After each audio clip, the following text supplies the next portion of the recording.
ऐसी कोई चीज होती ही नहीं है। आपके पास पैसे हैं, खरीदो और खाओ। अगर नहीं खाया जाए तो फेंक दो। अरे दुनिया में सब यही करते हैं।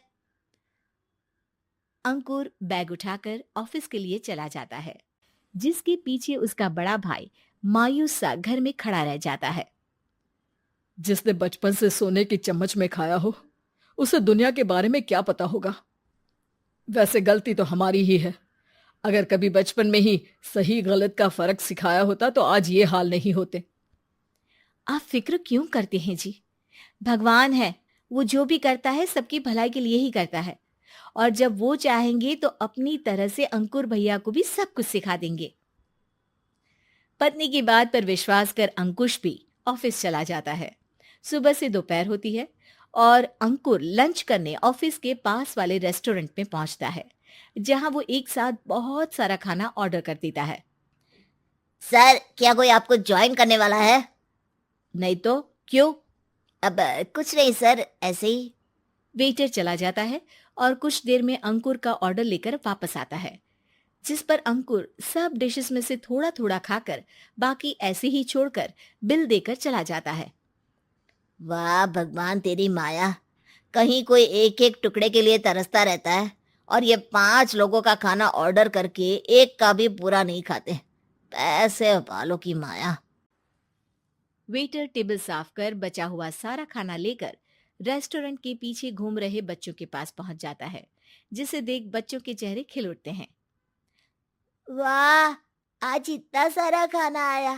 थैंक यू भैया। भगवान आपको खाने की फैक्ट्री बना दे। अगर ये फैक्ट्री मेरी होती तो तुम लोगों को कभी किसी का झूठा बचा हुआ खाना नहीं खाना पड़ता। चलो तुम लोग खाओ, पर ध्यान रखो किसी को पता ना चले, नहीं तो मेरी नौकरी चली जाएगी।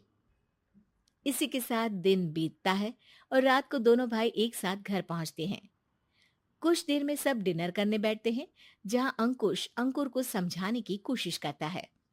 अंकुर, अगर हमें लाइफ में सब कुछ मिला है, इसका ये मतलब नहीं कि तुम उसका गलत फायदा उठाओ, बल्कि तुम्हें उसकी मदद से दूसरों को भी मदद करनी चाहिए।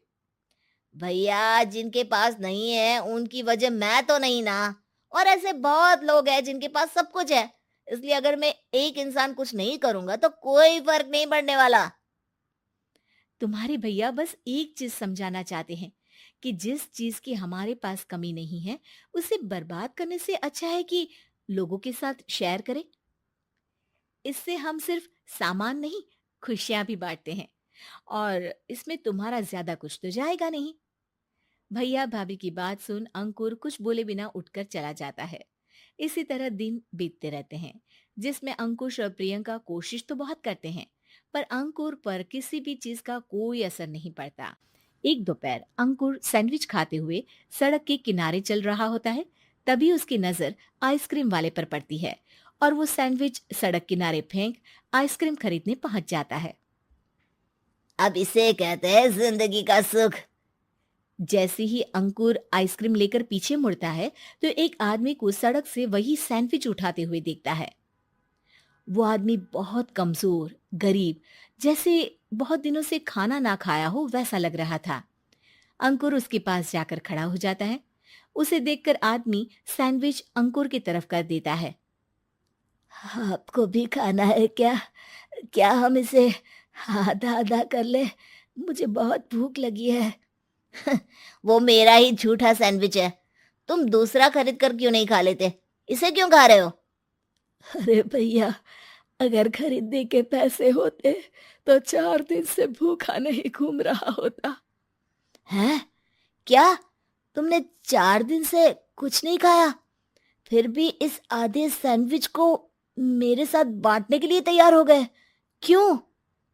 अरे भैया, पैसा नहीं है तो क्या हुआ, इंसानियत आज भी उतनी महंगी नहीं हुई, और ना ही उस पर अमीर गरीब का टैग लगा है जो हम उसे रख ना सके।